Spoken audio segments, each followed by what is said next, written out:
poder entender pues el por qué, ¿verdad? Es que el sistema inmunológico reacciona en contra y de nuestro propio organismo y pues nos genera que tengamos daño, pues sobre todo a nivel valvular, pero pues también a nivel de nuestro miocardio y de nuestro sistema de conducción. Y cómo es que, bueno, este daño se va a ir generando y qué consecuencias nos va a traer. Entonces, bueno, primero que nada, tenemos que saber que la fiebre reumática, pues hoy en día ya no es tan común, ¿verdad? El porcentaje de incidencia ya es muy bajo.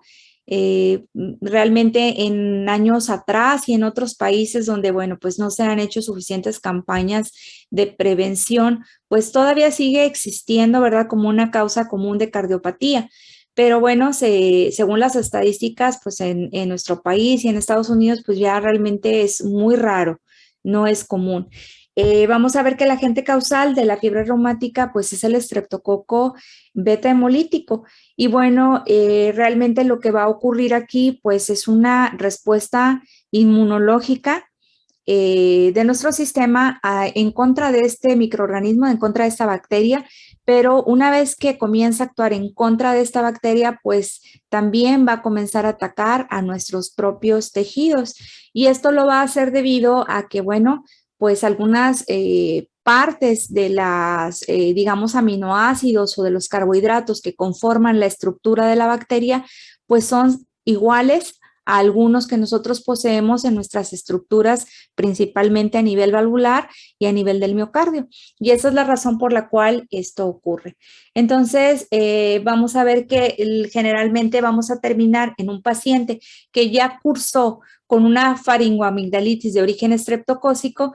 Bueno, cuando vuelve a haber una reincidencia de esta infección o fue una infección que no fue tratada de forma adecuada, es decir, el estreptococo no fue erradicado del organismo, puede volver a reincidir y va a desarrollar una cardiopatía o una valvulopatía reumática siempre y cuando coincidan los factores predisponentes con los factores pues de infección de la bacteria. Entonces, vamos a ver que esos factores predisponentes van desde el hecho de que en cuestiones congénitas, pues este paciente sea portador de algunos genes en los cuales pues van a verse afectado la respuesta del sistema inmunológico. El sistema inmunológico no va a poder responder de forma adecuada cuando vemos que hay alteraciones, sobre todo a nivel de lo que son estas dos sustancias, lo que son los antígenos de superficie de los linfocitos B y las proteínas que conforman propiamente a lo que son los monocitos. Y bueno, también hay otros marcadores genéticos como lo que es la deficiencia del sistema fagocitario. Y esos, pues, estas tres alteraciones, ¿verdad? Pues nos hablan de cómo el sistema inmunológico pues no puede eliminar de manera adecuada al estreptococo y eso va a permitir que pues pueda proliferar y pueda por lo mismo generar una bacteremia y terminar causando una cardiopatía reumática. Y el mecanismo a través del cual se va a dar esta respuesta básicamente es por una respuesta o una reacción cruzada, es decir, mi organismo o mi sistema inmunológico va a comenzar a generar anticuerpos, primero que nada, en contra de la bacteria. Pero cuando genera esos anticuerpos en contra de la bacteria, desgraciadamente esos anticuerpos también van a ser generados para atacar a mi estructura cardíaca. ¿Por qué? Por el mimetismo genético. Y bueno, eso es lo que vamos a ver ahorita. Entonces, esto va a ser mucho más común que ocurre en una población, sobre todo entre niños y adolescentes, en promedio entre los 5 y 15 de años. ¿Se puede dar en adultos? Sí, también puede ser, pero no es lo común. Lo común es que cuando esto ocurre, pase en este grupo de edad. Y bueno, hay factores que tienen que ver para que esto pueda también generarse y esos pues son factores generalmente ambientales y socioeconómicos. Y tienen que ver con el hecho de que muchas de las veces, pues aún cuando tenemos acceso, por ejemplo, a diferentes instituciones médicas, pues aún así sigue habiendo muchas comunidades, muchas personas que pues no tienen el acceso a una atención médica como debería de ser.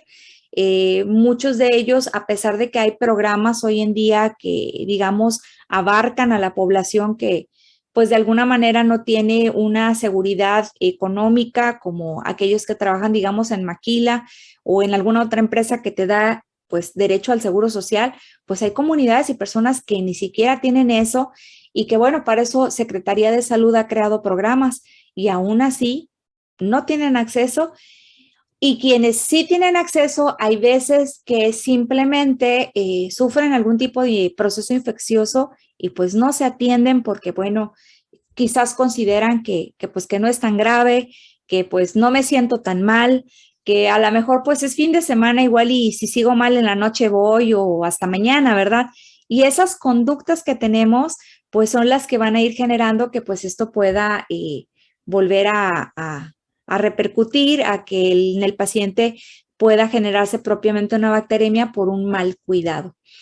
Bueno, vamos a hablar específicamente de lo que es el agente causal y cómo es que pues mi cuerpo va a reaccionar. Pues primero que nada vamos a ver esta diapositiva y nos vamos a enfocar en esta imagen central.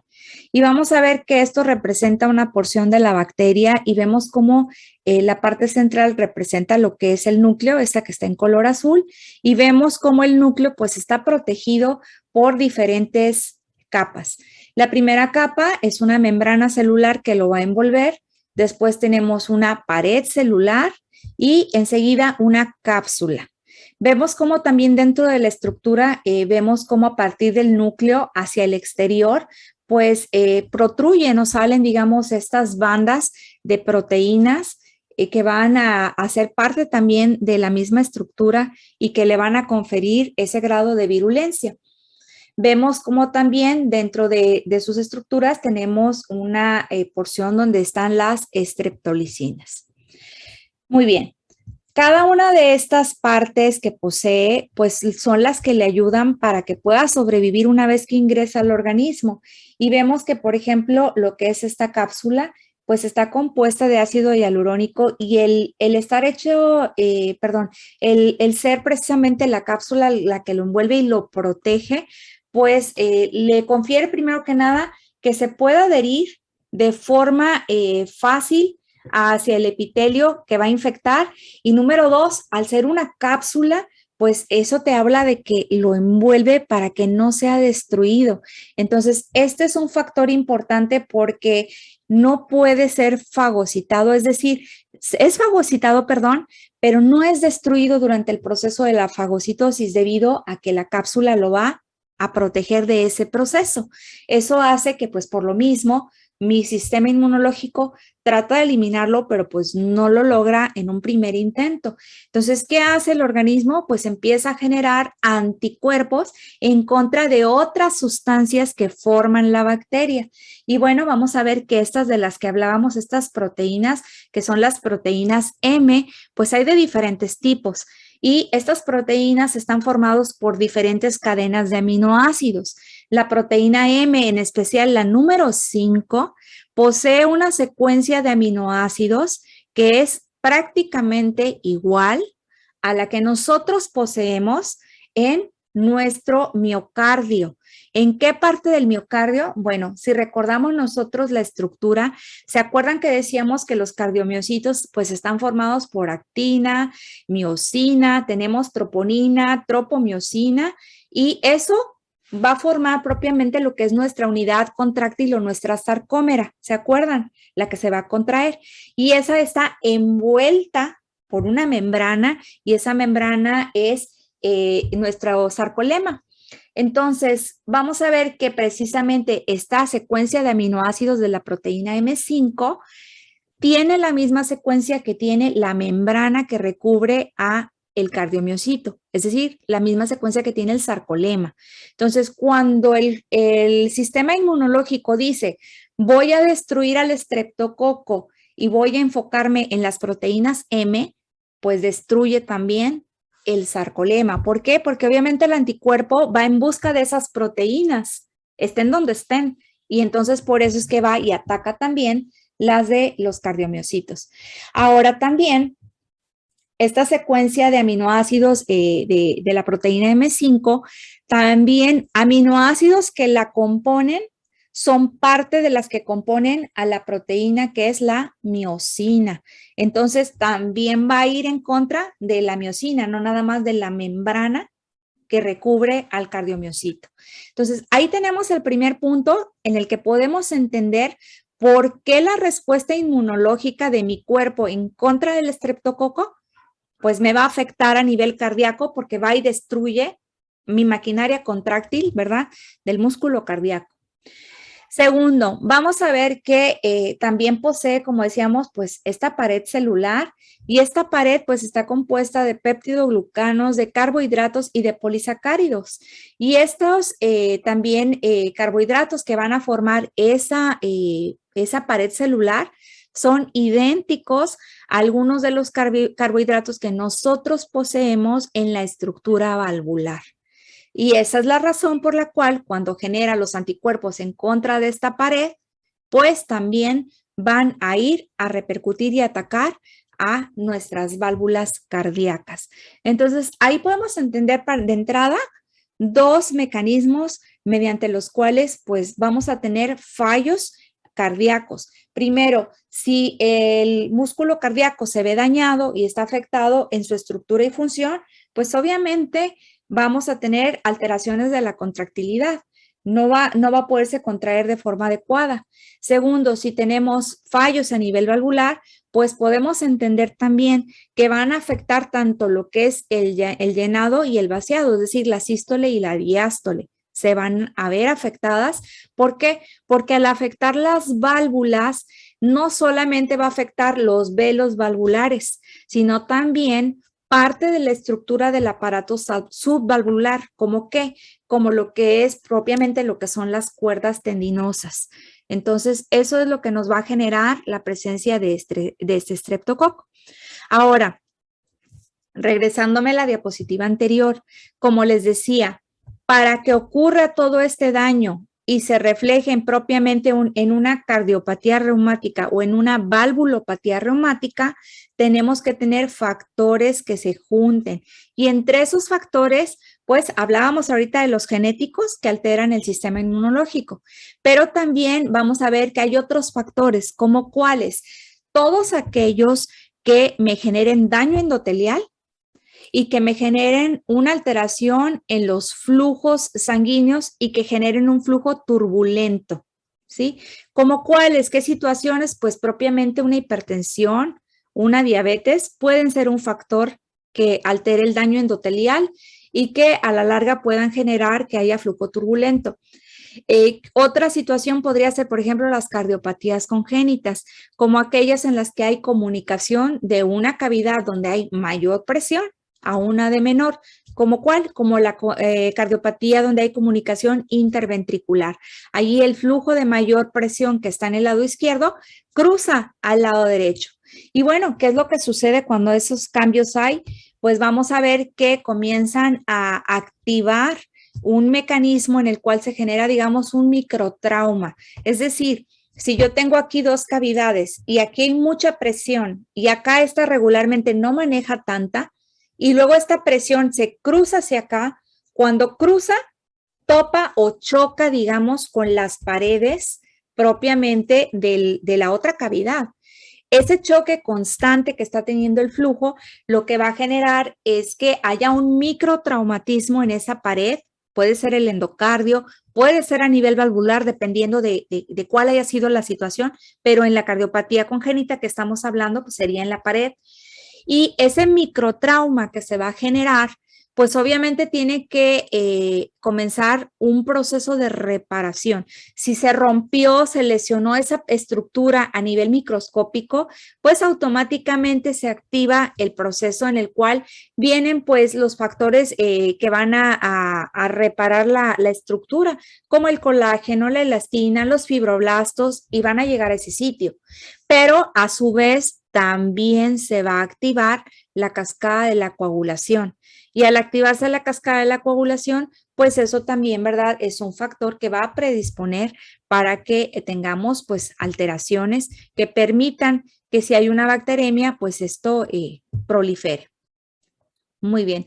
Entonces, como ya mencionamos, básicamente aquí el detalle es que el sistema inmunológico va a reaccionar ante la presencia del estreptococo y los primeros que van a responder en este caso pues, son los monocitos. Por eso decíamos que si estos pacientes tienen un factor genético donde el sistema de los monocitos está alterado, pues no van a poder responder y pues la bacteria va a proliferar. Segundo, una vez que ya es detectado por los monocitos y se unen, generan este monocito activado y comienza a viajar por la circulación. Pero debido a que tiene o posee esos aminoácidos de los que hablábamos, esos carbohidratos que son muy semejantes a los que yo poseo en mi cuerpo, bueno, pues el sistema inmunológico pues no lo puede detectar de forma inmediata y pues por lo mismo logra ingresar y logra proliferar dentro del organismo en lo que comienza a procesar propiamente sus anticuerpos. Y bueno, dependiendo, ¿verdad?, de la etapa en la que se va activando el sistema inmunológico, pues se van a ir generando las diferentes anticuerpos en contra de cada una de estas sustancias que hablábamos, como la proteína M, como lo que es las streptolicinas, lo que son los carbohidratos propiamente que forman la pared celular. Entonces se comienzan a formar propiamente estos anticuerpos y una vez que ya se generan esos anticuerpos y que se van a adherir en los epítopes que posee precisamente para unirse a este complejo, bueno, pues propiamente se va a activar ahora sí todo el proceso inmunológico y es ahí cuando ya comienza ahora sí el ataque en contra de la bacteria, pero pues también comienza el ataque hacia nuestra estructura cardíaca. Aquí pues obviamente lo que va a generar a nivel del miocardio pues es que va a comenzar a haber una infiltración de lo que son los linfocitos y esto por consiguiente pues va a traer un proceso, como ya dijimos, inflamatorio. Y aparte de que los propios anticuerpos, como les decía, van a comenzar a atacar directamente a lo que es el sarcolema y a la miocina. Mientras este proceso está ocurriendo, pues se comienza a generar, como les decía, ese infiltrado, comienzan a alterarse propiamente la estructura y comienzan a aparecer lo que nosotros conocemos como células gigantes o células de Anichkow, que son estas pequeñas, que aunque no se ve muy claro aquí, son células alargadas que tienen una imagen en la cual se ve como si salieran líneas hacia los extremos de la célula. De hecho, se le compara con la silueta de un 100 pies. Esta pues obviamente no está como que muy claro para que lo podamos ver porque pues es una representación gráfica, no es una imagen microscópica, pero si lo viéramos en microscopio veríamos cómo se parece a un 100 pies, se ve como si estuviera lobulado y con las estriaciones hacia el exterior. Y el conjunto de estas células que se van a ir formando precisamente por este infiltrado que está ocurriendo, propiamente van a formar lo que se conoce como cuerpos de Aschoff, que van a formarse propiamente como un conglomerado de lo que son estas células de Anichkow. Y esta sería propiamente lo que es la característica histopatológica que vamos a encontrar en la miocarditis o carditis reumática. Y esto generalmente va a tender a formarse principalmente a nivel de lo que es el ventrículo izquierdo. Generalmente el ventrículo izquierdo y la válvula mitral son las que van a sufrir.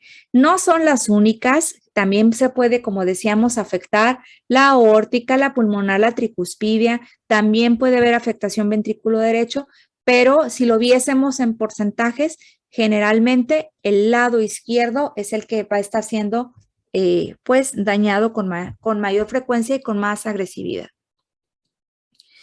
Muy bien, estos procesos mediante los cuales pues ya se activa el sistema inmunológico y comienza a generar esos anticuerpos, pues les decía que comienza a generar esa infiltración a nivel del miocardio y bueno, a nivel valvular también va a comenzar a atacar debido a ese mimetismo que hay, como decíamos, con los carbohidratos y con los polisacáridos.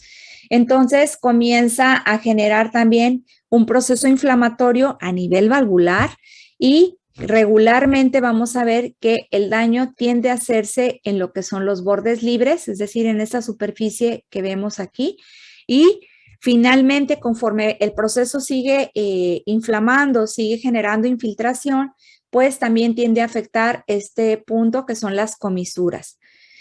Entonces vamos a ver que esta inflamación y este infiltrado lo que genera es que pues cambia propiamente la estructura o la función valvular y eso hace que cuando tenga que haber un cierre, por ejemplo, de los velos valvulares, pues estos no puedan cerrar de forma adecuada y pues comiencen a tener pues un flujo que pueda escapar a través de ellas.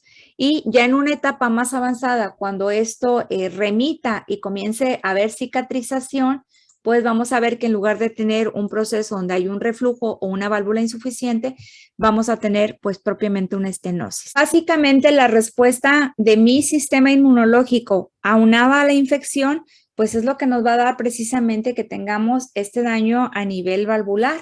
Y como les digo, en un inicio tenemos un proceso básicamente pues inflamatorio en el sitio y más adelante pues este proceso inflamatorio va a generar que ocurra un proceso pues de cicatrización.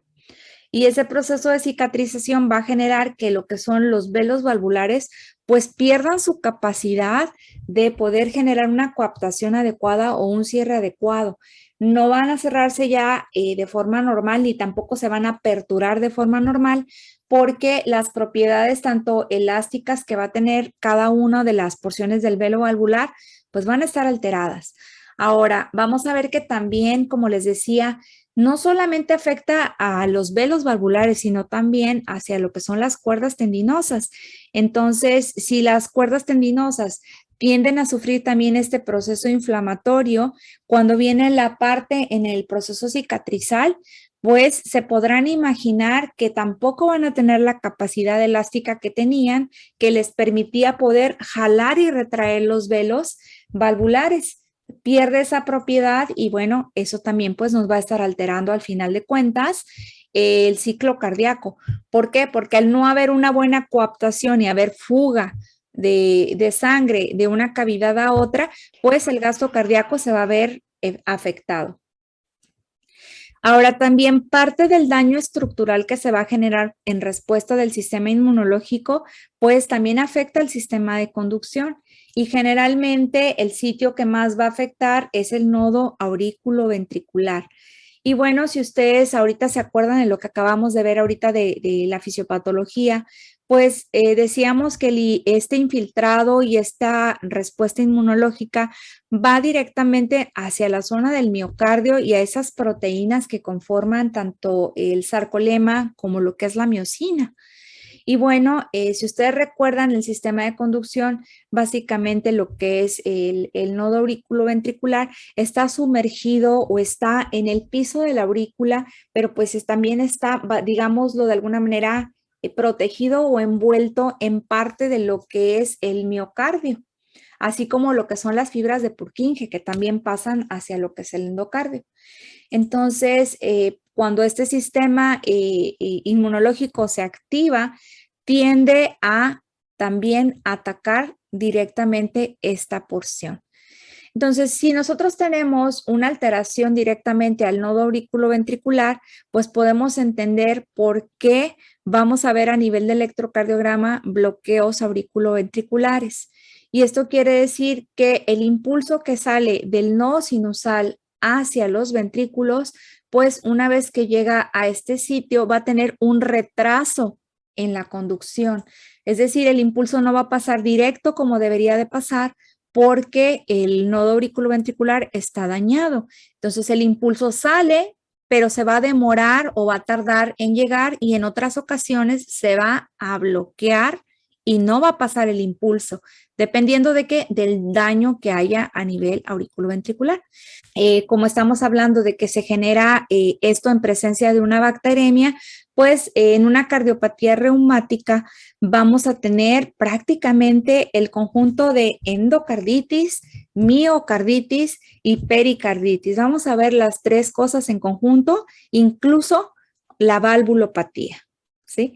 Así que vamos a tener a nivel cardíaco esos tres componentes y a nivel valvular también. Entonces, son 4 afectaciones las que tenemos.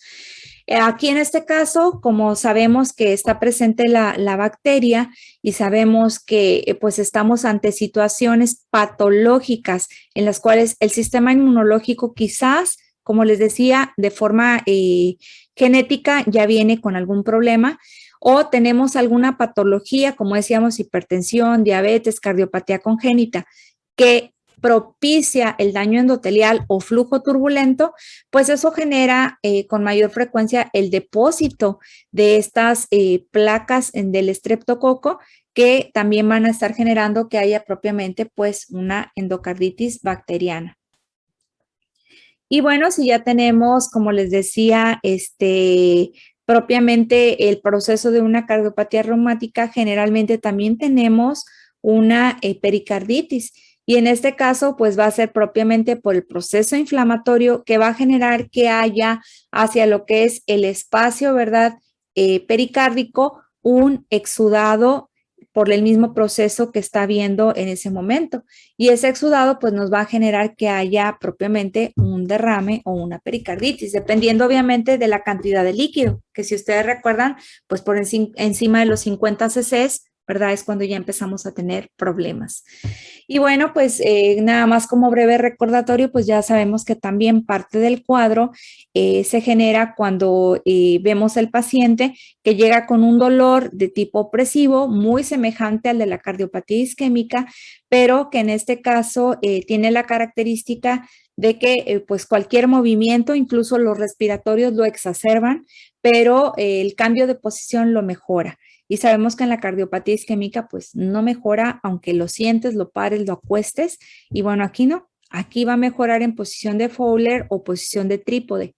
Y bueno, si ustedes recuerdan, decíamos que en la pericarditis, pues el frote pericárdico lo podemos escuchar y solamente va a ser pues en el 30% de los casos. Y bueno, aquí podemos escuchar propiamente cómo sería ese frote pericárdico si estuviera presente. Y bueno, ahí pueden escuchar los dos sonidos y entre los dos sonidos se alcanza a escuchar ese roce. Bueno, todo este proceso, como les decía, básicamente lo que hace el sistema inmunológico es ir generando esos anticuerpos hacia cada una de las sustancias que forman a esta bacteria. Y durante todo este proceso, como les decía, pues aparte de que se van formando, pues van activándose esos procesos de reparación, se va activando cada una de las respuestas que el propio organismo tiene. Y finalmente, pues con toda esta cadena que se activa, terminamos con un paciente que genera una valvulopatía y con daño al miocardio y al sistema de conducción. Mande, Manuel, aquí me pareció que levantaste la mano. Adelante. Doctora, Adelante. para no perderme en el tema que llevo la secuencia. Ajá. Cuando habla de vegetaciones, ¿se refiere al acúmulo completo de lo que la bacteria puede causar como tal o es algo diferente? Es lo mismo. Hagan de cuenta que en este caso, la vegetación o la verrucosidad que se va a formar es básicamente donde tú tienes el acúmulo de fibrina que se empezó a formar por la cascada de coagulación y haz de cuenta que ahí en la fibrina vino y se colocó la bacteria. Pero pues son miles y millones de bacterias las que van a colonizar ese, digamos, coágulo de fibrina, que apenas se está formando, todavía no es un trombo como tal. Cuando empieza en la cascada de la coagulación a llegar el acúmulo de fibrina, ahí es cuando justo, digamos que se enlaza directamente y ahí va a formar la vegetación. Y se llama vegetación porque es el término que se le da cuando hay, digamos, pues como si fuese un coágulo que es friable, que es blando y que es movible. No es un acúmulo, digamos, indurado, que tú lo puedes tocar y como cuando tienes un nódulo. En este caso es gelatinoso. Eso sería la vegetación. Muchas gracias, doctora. De nada. Y bueno, entonces, en este caso, como les decía, si ustedes se fijan en este esquema, básicamente es lo que les acabo de explicar, es cómo va entrando la bacteria, cómo se van activando cada uno de los monocitos, linfocitos y van generando cada uno de los anticuerpos y cómo también, ¿verdad? La misma activación que hay, pues va activando que tenga que activarse un sistema de reparación por el propio daño que se va generando y esto al final de cuentas termina en un paciente, como les decía, donde ya hay una disfunción de la válvula y donde el miocardio pues ya está dañado y también nuestro sistema de conducción se ve alterado. Y bueno, vamos a ver que hay ocasiones en que pues el paciente, ¿verdad? Como les decía, tiene la infección, no es bien tratada o hace el tratamiento y no lo termina. Lo clásico, lo que siempre les he dicho, les dices, te vas a tomar el tratamiento por 7 días y se lo toman 2 días, 3 días, se sienten mejor y lo suspenden. Entonces, en este tipo de pacientes, si ellos tienen el factor predisponente, lo más probable es que al cabo de unas 4 semanas, es decir, alrededor de un mes, puedan recaer ante la presencia de la bacteria y puedan comenzar a desarrollar esta situación. Entonces, vamos a ver, como les decía, que a nivel valvular comienza a haber este proceso de infiltración y de inflamación. Entonces, eso hace que como los velos valvulares pues están inflamados, cuando hay la coaptación, pues tampoco es un cierre adecuado. ¿Por qué? Porque hagan de cuenta que es como si yo tengo ahorita, por ejemplo, digamos, estas dos tarjetitas tienen los bordes regulares. Entonces, si yo las trato así, digamos, de empatar, pues ahí empatan perfecto, porque tienen bordes regulares. Pero vamos a suponer que una de estas tarjetas, pues ya se inflamó y ya sufrió alteraciones en el borde. Y entonces esa inflamación que yo estoy generando ahorita aquí en el borde hace que el borde pues ya no sea liso, ¿verdad? Como estaba en un inicio. Entonces, al momento que yo trato de hacer esto, ¿qué pasa con el borde? ¿Cierra completamente? Ya no, ¿verdad? Es lo mismo que está ocurriendo aquí. Entonces tenemos una válvula que es insuficiente. ¿Por qué? Porque por el mismo proceso inflamatorio genera que esto ocurra. Entonces ahí, como les decía, generalmente tenemos una insuficiencia mitral. ¿Por qué? Porque la mitral es la primera que se nos va a afectar y es la que con mayor frecuencia sufre. Ahora, conforme este proceso continúa y continúa, pues la inflamación sigue, el daño sigue y en lo que esto comienza, digamos, a sanar, pues vamos a ver que ocurre un proceso de cicatrización. Toda esta superficie que digamos que se inflamó tiene que volver a desinflamarse. Entonces, cuando esto se desinflama, cuando vuelve a quedar, digamos, de forma normal o sana, pues sí va a quedar ya desinflamado, como aquí este papel que ya estoy desdoblando, pero aún así, al momento que quieres hacer un cierre, vean cómo queda ahí un huequito, o sea, ya no queda igual. Entonces, esta válvula, tristemente, en este proceso cicatrizal, aquí en esta parte que son las comisuras, donde eso, es decir, donde los velos se unen, aquí abajo, pues como se inflamó y digamos que hubo una microrruptura, digamos una herida, una cortada y tuvo que cicatrizar, pues estos velos de aquí se fusionan. Entonces en lugar, digamos, antes yo tenía esto, imagínense que estos son los velos y se abrían y cerraban, pero ahora resulta que aquí abajo se pegaron. Entonces vean el espacio. Ahora es menor para el cierre y apertura porque están pegados acá. Cuando no estaban, miren la apertura que podía tener, muchísimo mayor. Pero ahora que están pegados de abajo, pues el espacio se reduce. Entonces vamos a ver que podemos tener al final pacientes que van a tener estenosis mitral o pueden tener incluso ambas. Van a quedar con estenosis mitral y con insuficiencia. ¿De qué va a depender? Nuevamente del proceso cicatrizal y a qué altura se está fusionando. Si es nada más a nivel de las comisuras o no, porque a veces también estos mismos velos valvulares pueden tender a fusionarse o a pegarse y se van a aglutinar y se va a cerrar más la válvula. Entonces, esa es una de las consecuencias que vamos a tener. Ahora, les decía que también a nivel de la aorta puede llegar a ocurrir o a nivel incluso de lo que es la pulmonar o la tricuspidia. También puede ocurrir. Entonces, vamos a ver que sería prácticamente lo mismo. También tendríamos datos de insuficiencia o datos de estenosis. Pero cuando esto ocurre generalmente a nivel aórtico es porque ya hay un factor predisponente. Uno de los factores más comunes es que en lugar de que la válvula aórtica tenga 3 velos, recordemos que tiene tres valvas o 3 velos, hay veces que de forma congénita, en lugar de tener 3, tiene 2, que sería la válvula bicúspide. Sigue siendo la válvula aórtica, pero pues solamente con 2 velos. Al tener 2 velos, pues si nosotros analizamos lo que hacíamos ahorita con los papelitos, pues podemos entender cómo ahora, si solo tengo 2, pues el espacio se reduce. Imagínense que se fusionaron las 2 comisuras de aquí, se fusionan las comisuras y entonces cuando está sana tengo este espacio, pero cuando se fusionan, pues ahora el espacio es menor. Ahora, si tengo tricuspidia, tengo 3 velos valvulares, digámoslo, es así, tenemos este espacio, ¿verdad? Pero si se fusiona en 3 puntos, ¿qué pasa con este triángulo? ¿Se vuelve más? Estenótico. Así es, más chiquito. Entonces, ahora, si tenemos congénitamente una válvula que no es tricúspide, que es bicúspide, pues obviamente también, pues con mayor facilidad también tenemos que ocurra. Y esa es una de las causas más comunes en una cardiopatía reumática.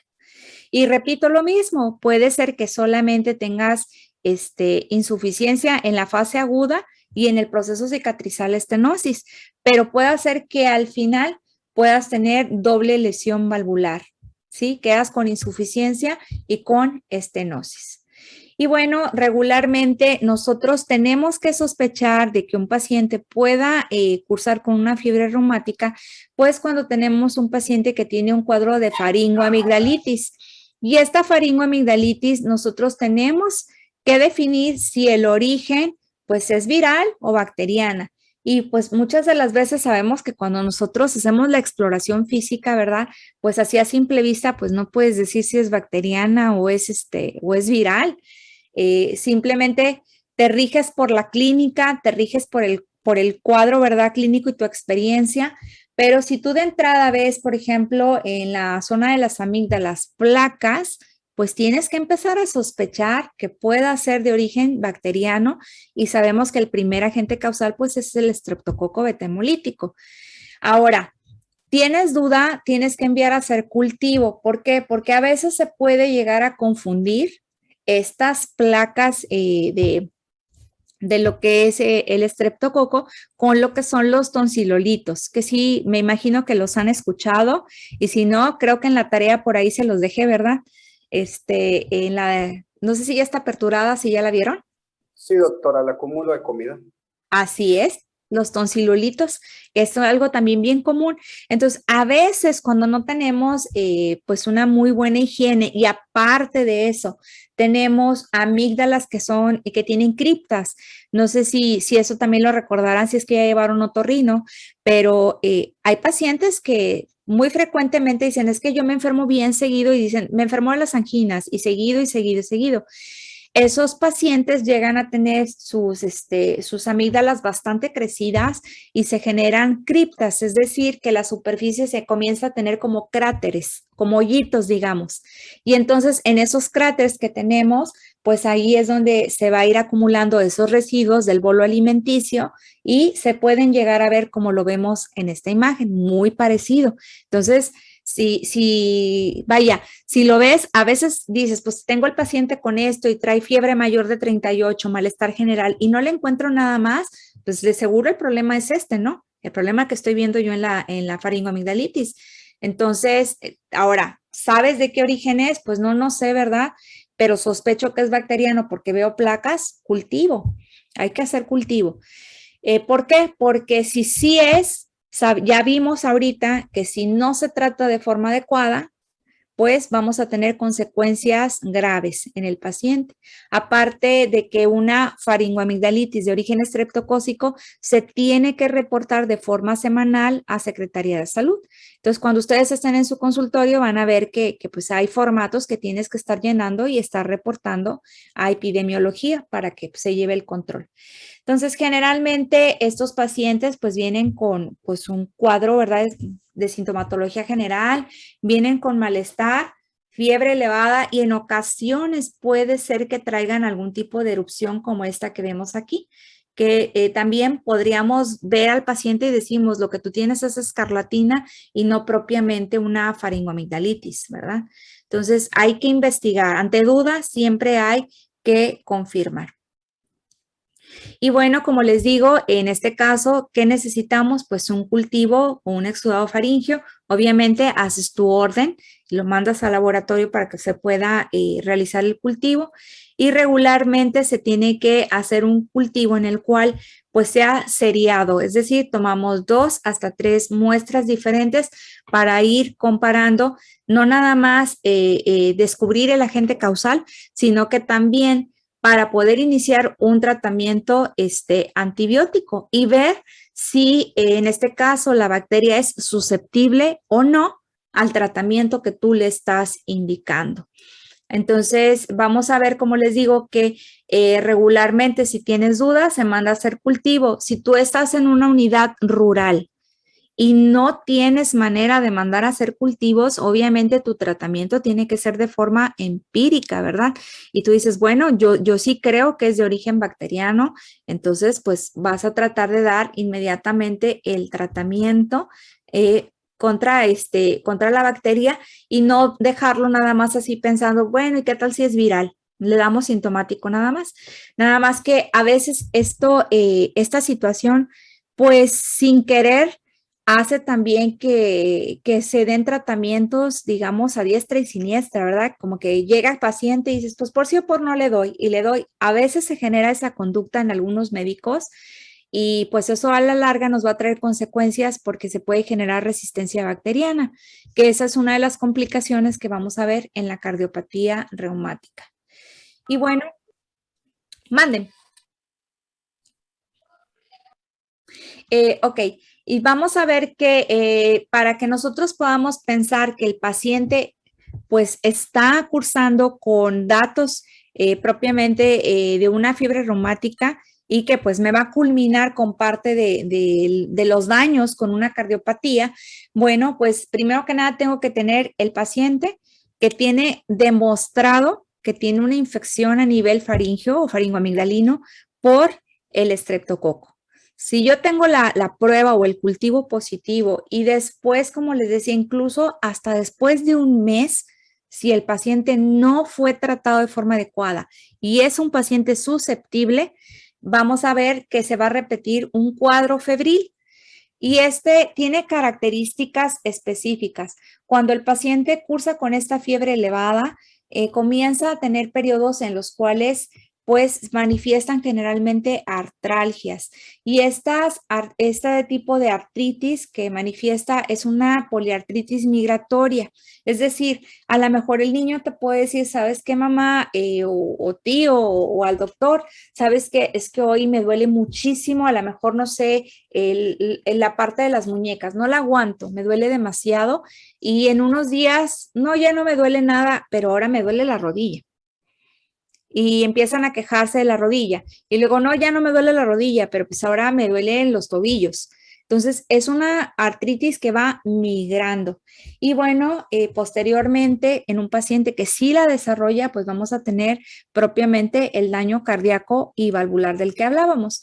Entonces, los datos que me van a ayudar, aparte del antecedente de la infección, pues propiamente es que nosotros tengamos demostrado que el paciente está teniendo esta artritis migratoria, datos de propiamente la cardiopatía, es decir, que haya pericarditis, endocarditis, miocarditis, alteraciones en el electrocardiograma.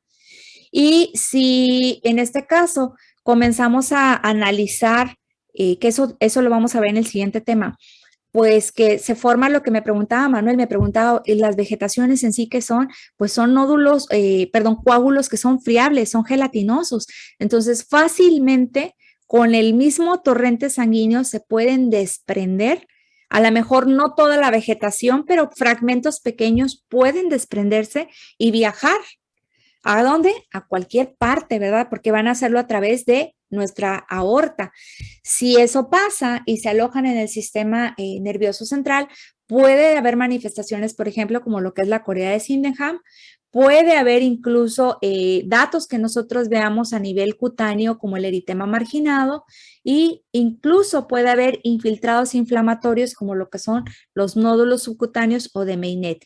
Pueden estar algunos o puede haber solamente uno, no todos juntos, ¿verdad? Y puede haber pacientes que te presenten todo el cuadro. Entonces, vamos a ver que cuando aparece la corea de Sydenham, pues la podemos identificar porque tiene varias características. Y la primera es, si ustedes ven este video ahorita que les voy a poner aquí, vean cómo, por ejemplo, este niño presenta movimientos involuntarios y estos movimientos son básicamente en las extremidades, lo que son las manos, las piernas. Se fijan cómo está un tanto tenso y si ustedes observan el rostro de este niño, está como muy apretado, muy tenso en la zona facial.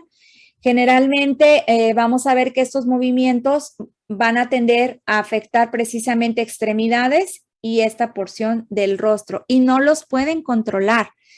Y estos se van a activar principalmente cuando el niño está despierto y en alguna situación de estrés, como en este caso, que el niño está siendo observado y está siendo grabado, más se exacerba. Pero cuando ellos están dormidos, esto no sucede. Y bueno, esto es prácticamente característico de que ocurra en la fiebre reumática.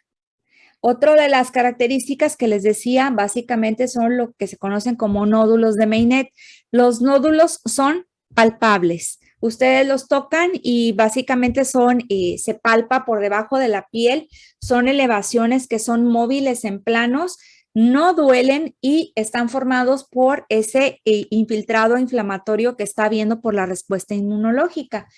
Y vamos a ver que en este caso generalmente tienden a formarse de forma bilateral y vamos a ver que usualmente lo hacen digamos, palpable, cercano a donde tú palpas que está el hueso, como lo que es el cráneo. Si tú ves en los brazos sería en esta porción y no en la porción carnosa o muscular, es básicamente hacia donde está el hueso, allí es donde se va a formar. De los sitios más comunes donde se pueden encontrar, básicamente va a ser aquí en lo que es en los brazos, en la zona maleolar y pueden llegarse a presentar incluso aquí en el dorso de la mano.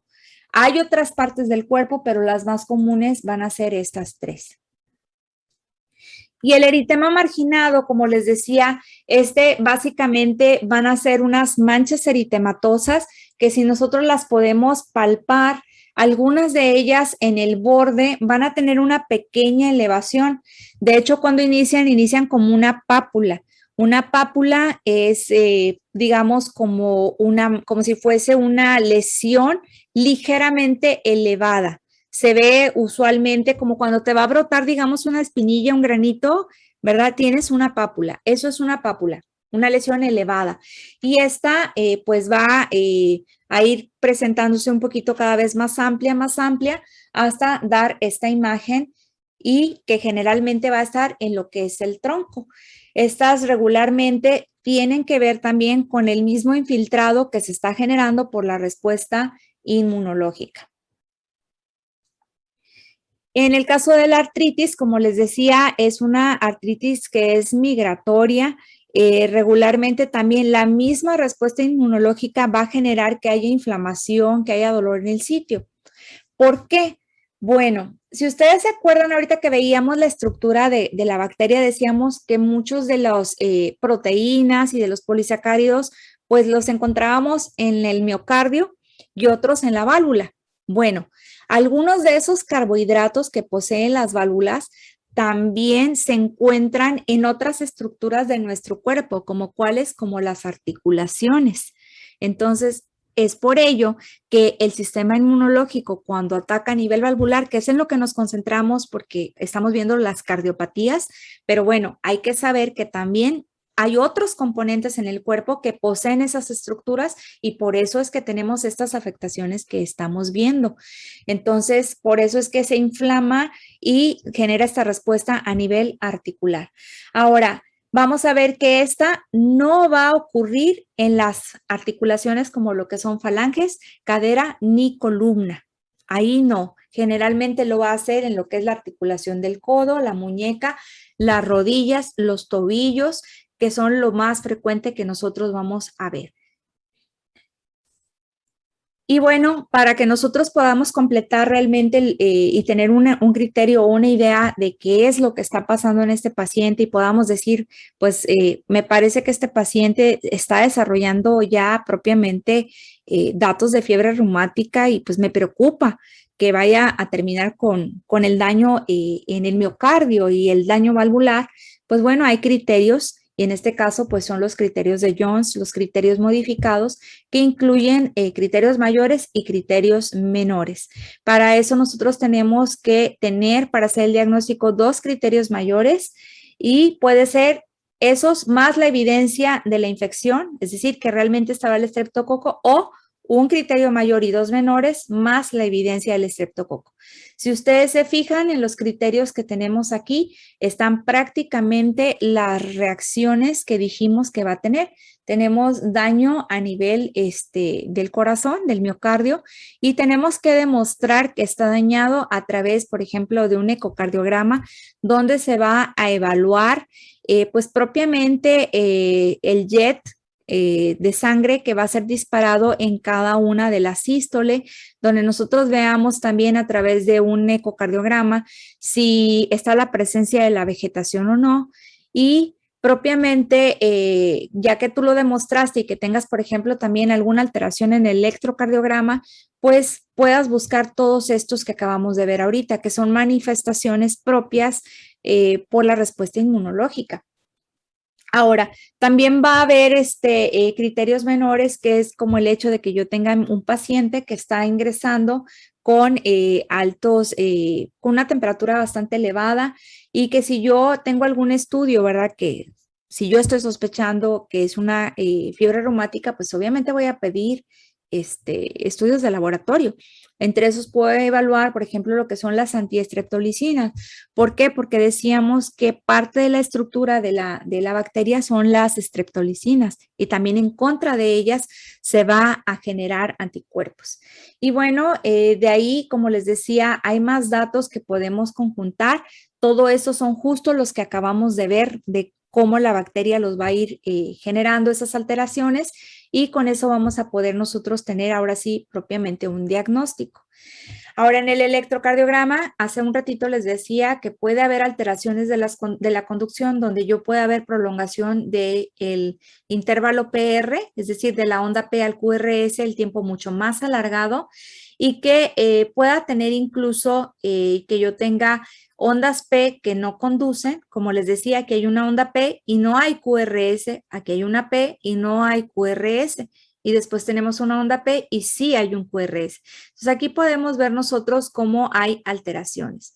Y bueno, una de las características que podemos llegar a encontrar es propiamente lo que es un ritmo de galope y que más adelante vamos a ver propiamente en la cardiopatía reumática, que sería el ritmo de Duros-Sies. Y vamos a ver aquí, por ejemplo, si lo alcanzan a escuchar.